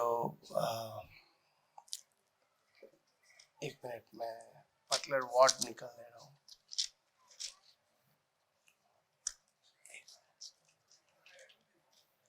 ये जो खालिस्तान ये जो मूल ऊर्जा के स्वरूप है, तो खालिस्तान अगर नहीं है, स्पेस मतलब स्पेस नहीं है मतलब ये हो ही नहीं सकता है ना। हाँ है, but we don't call it space.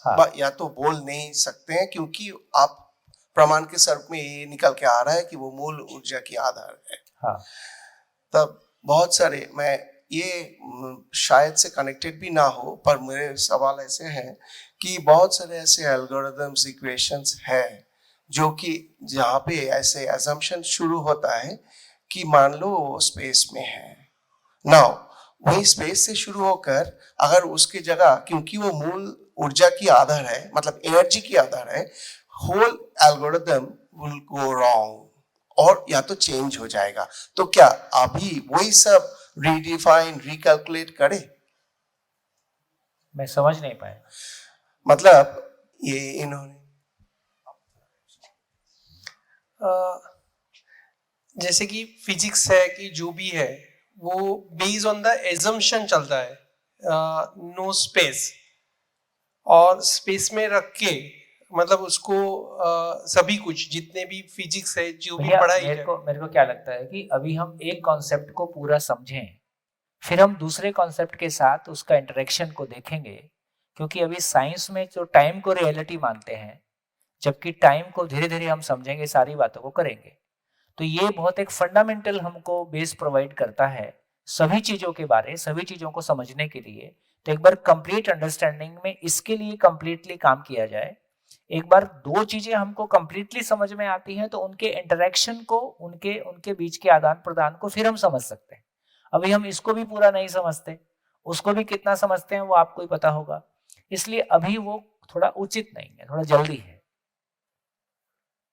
हाँ जी, बढ़िया, ठीक हो गया। हाँ जी, माइक।